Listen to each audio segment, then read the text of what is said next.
Halo anak-anak, bertemu kembali bersama Miss Maria. Pada video pembelajaran kali ini kita akan membahas tentang tema 6, panas dan perpindahannya, subtema 2, perpindahan kalor di sekitar kita, pada pembelajaran 1 dan 2. Tujuan pembelajaran 1, supaya siswa dapat menjelaskan isi teks media cetak melalui peta konsep. Yang kedua, supaya siswa dapat mengetahui perpindahan kalor dalam kehidupan sehari-hari. Tujuan pembelajaran 2 yaitu supaya siswa dapat membuat kesimpulan isi teks media cetak. Dan yang keempat adalah supaya siswa dapat mengetahui pola lantai dalam tarian daerah. Materi kita yang pertama yaitu mengenai langkah-langkah menjelaskan isi teks dalam media cetak. Yang pertama, perhatikan judul teks dalam media cetak tersebut. Yang kedua, baca teks dengan seksama. Yang ketiga, menemukan informasi beserta kata kunci penting dalam setiap paragraf. Yang keempat, pahami setiap informasi penting tersebut. Dan yang kelima adalah tuliskan kembali informasi penting dan kata kunci yang telah kamu pahami ke dalam bahasamu sendiri. Perhatikan contoh teks media cetak berikut ini. Judulnya adalah Museum Angkut. Museum Angkut merupakan salah satu objek wisata yang berada di kawasan Kota Batu yang juga menjadi pusat wisata di Jawa Timur. Tempat wisata yang berada di Jawa Timur satu ini menawarkan beraneka ragam koleksi kendaraan yang dijadikan sebagai angkutan pada zaman kuno sampai modern.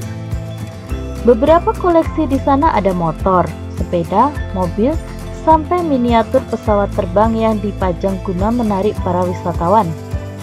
Tak hanya menawarkan beraneka ragam koleksi kendaraan, museum ini juga mempunyai luas sampai berhektar-hektar yang dibagi berdasarkan tema.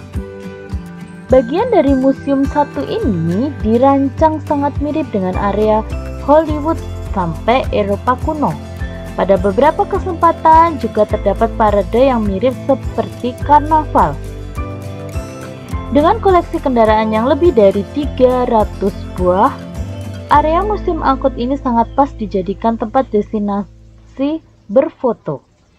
Setiap hari terdapat ratusan pengunjung berburu gambar pada spot-spot menarik atau melakukan swap foto bersama teman-teman. Berdasarkan bacaan tadi, anak-anak bisa membuat peta konsep berdasarkan teks media cetak yang sudah dibaca. Kalian bisa perhatikan judul teks media cetak tersebut adalah. Tapi sebelumnya, anak-anak perhatikan tanda panah itu. Setelah judul, jangan lupa selalu gunakan tanda panah untuk memberitahukan informasi-informasi penting pada sebuah teks. Judul teks media cetak adalah Museum Angkut. Di mana letak Museum Angkut? Letak Museum Angkut di Kota Batu, Jawa Timur. Apa yang ada di Museum Angkut? Koleksi di sana ada motor, sepeda, mobil, sampai miniatur pesawat terbang yang dipajang guna menarik para wisatawan. Apa yang dilakukan pengunjung saat berada di Museum Angkut? Berburu gambar pada spot-spot menarik atau melakukan swafoto bersama teman-teman. Berdasarkan teks bacaan yang sudah anak-anak baca tadi, anak-anak bisa pergunakan untuk menjawab pertanyaan yang berhubungan dengan teks yang ada. Kemudian kita beranjak ke materi IPA. Cara perpindahan kalor dalam kehidupan sehari-hari. Yang pertama ada yang disebut dengan konduksi.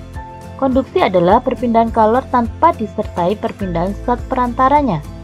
Contohnya, anak-anak perhatikan gambar yang ada di layar kalian. Celupkan sendok ke dalam air panas, maka ujung sendok akan terasa panas. itu karena kalor dari air panas berpindah ke ganggang sendok. Nah, gambar yang kedua, tangan akan merasakan panas ketika memegang cangkir berisi teh panas. Yang ketiga, knalpot menjadi panas setelah mesin sepeda motor dihidupkan lama. Yang keempat, mentega akan meleleh di wajan yang sedang dipanaskan. Yang kelima, tutup panci akan terasa panas saat panci digunakan untuk memasak. Jadi itulah contoh-contoh perpindahan kalor secara konduksi. Perpindahan kalor yang kedua ada disebut konveksi, yang artinya perpindahan kalor melalui zat perantara dan zat perantaranya ikut berpindah. Contohnya adalah seperti gambar yang ada di layar kalian. Contoh pertama, memanaskan air di panci. Saat panas, air akan kelihatan seperti diaduk. Itu disebabkan oleh partikel-partikel air yang di bawah menjadi panas dan berpindah ke permukaan. Partikel yang berpindah diikuti oleh perpindahan kalor. Contoh yang kedua yaitu peristiwa angin laut dan angin darat. Yang dimaksud dengan angin laut adalah angin bergerak dari laut ke darat. Terjadi pada siang hari, nelayan pulang ke daratan. Kemudian untuk angin darat artinya adalah angin yang bergerak dari darat ke laut. Angin darat ini terjadi pada malam hari dan biasanya nelayan pergi berlayar ke laut untuk mencari ikan. Selanjutnya, contoh yang ketiga yaitu tentang sirkulasi udara mengalir melalui jendela karena adanya perpindahan partikel udara yang panas. Jadi apabila jendelanya itu dibuka, maka udaranya akan berpindah.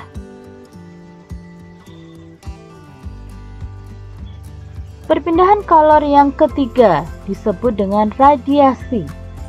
Artinya perpindahan kalor tanpa melalui zat perantara. Contohnya, yang pertama, kalian lihat gambar tersebut, tubuh terasa hangat ketika dekat dengan api unggun. Kemudian yang kedua, panas matahari yang sampai ke permukaan bumi. Yang ketiga, menghangatkan telur ayam di bawah cahaya lampu. Yang keempat, menjemur pakaian saat matahari sedang terik. Jadi itulah contoh-contoh perpindahan kalor secara radiasi. Jadi dekat dengan sumber panasnya tetapi tidak sampai menyentuh. Itu yang disebut dengan radiasi. Seperti kita pada siang hari bisa merasakan panas matahari karena adanya radiasi. Disebut dengan radiasi, perpindahan kalor. Nah, kita melanjutkan ke pembelajaran kedua. Menyambung dari pada pembelajaran 1 tadi, kita membuat peta konsep. Pada pembelajaran 2, membuat kesimpulan isi teks media cetak. Kesimpulan dibuat dengan cara mengambil intisari dari informasi dalam teks berdasarkan uraian melalui peta konsep. Berikut ada contoh teks bacaan. Judulnya adalah Kehidupan Nelayan Pemburu Paus. Desa Lamalera, Kecamatan Wulandoni, Kabupaten Lembata, Nusa Tenggara Timur, merupakan salah satu desa nelayan tradisional yang menjadikan laut sebagai ladang kehidupan mereka. Laut adalah ibu yang memberikan kehidupan sejak zaman nenek moyang mereka. Dari hasil laut, masyarakat di desa ini telah berhasil mengirimkan anak-anak mereka untuk bersekolah dan pada akhirnya bekerja. Masyarakat nelayan di desa Lamalera memiliki tradisi berburu paus yang telah diturunkan bertahun-tahun oleh nenek moyang mereka. Tidak sembarang paus yang mereka buru, hanya paus yang sudah tua saja yang mereka buru. Masyarakat nelayan di desa Lamalera memiliki tradisi berburu paus yang telah diturunkan bertahun-tahun oleh nenek moyang mereka.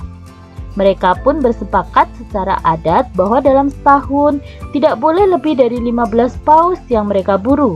Dengan demikian, mereka tetap menjaga agar paus tidak punah. Untuk berburu paus, para nelayan melakukan pemantauan dari bibir pantai dari atas bukit. Ada beberapa orang yang senantiasa berada di bukit itu untuk memantau, sambil melakukan kegiatan lainnya seperti memperbaiki jala, mengayam atap perahu dari daun lontar, memasak atau membaca buku. Jika mereka melihat paus, mereka akan berteriak "baleo", yang berarti paus. Teriakan itu membuat para nelayan yang berada di bibir pantai segera bersiap melaut. Mereka akan mengeringkan sebuah perahu untuk mengamati jenis dan umur paus. Jika mereka melihat paus itu layak ditangkap, mereka akan memanggil perahu-perahu lain untuk mendekat. Berdasarkan teks tadi, kita bisa membuat peta konsep berdasarkan teks bacaan. Judul dari teks tadi adalah kehidupan nelayan pemburu paus.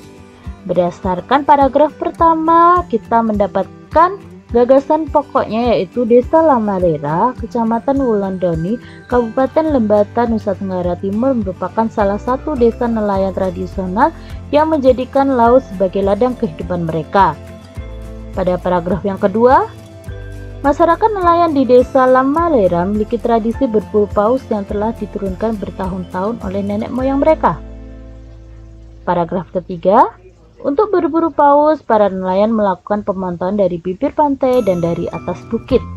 Berdasarkan gagasan pokok atau informasi penting dari setiap paragraf, kita mendapatkan sebuah kesimpulan, yaitu di Desa Lamalera, Kecamatan Wulandoni, Kabupaten Lebata, NTT, salah satu desa nelayan yang memiliki tradisi berburu paus dari zaman nenek moyang. Banyak hal yang perlu dilakukan untuk berburu paus. Itu adalah kesimpulan berdasarkan teks yang sudah kita baca tadi. Kita lanjutkan ke muatan SPDP. Kali ini kita akan kembali membahas tentang pola lantai. Pola lantai adalah garis yang membentuk formasi penari saat melakukan gerak tari dengan tujuan untuk memperindah tarian. Nah, pola lantai yang kita bahas kali ini adalah pola lantai dalam tarian daerah. Pola lantai memiliki pola dasar yang dibagi menjadi dua. Yang pertama adalah pola lantai lurus. Pola lantai lurus ada horizontal, vertikal, diagonal, segitiga, dan zigzag. Itulah yang disebut dengan pola lantai lurus. Kemudian yang kedua adalah pola lantai lengkung. Macam-macamnya adalah lingkaran, angka 8, lengkung ke depan, dan lengkung ke belakang. Nah, contoh tari pola lantai lurus ada tari Yospan dari Papua, tari Serimpi dari Jawa Tengah, tari baris cengketan dari Bali. Contoh pola lantai lengkung, tari Gending Sriwijaya dari Sumatera Selatan, tari pendet dari Bali. Itu garis lengkung ke depan. Nah, itulah materi yang bisa disampaikan pada pembelajaran kali ini. Tugas yang harus kalian kerjakan yaitu latihan halaman 17 dan 19, kerjakan di kertas lembaran. Ingat, latihan ini dikumpulkan saat mengambil buku modul tema selanjutnya. Terima kasih anak-anak sudah menyimak video pembelajaran kali ini. Semoga apa yang disampaikan dapat kalian pahami dan mengerti dan membantu kalian dalam belajar. Tetap jaga kesehatannya, tetap semangat, dan sampai jumpa.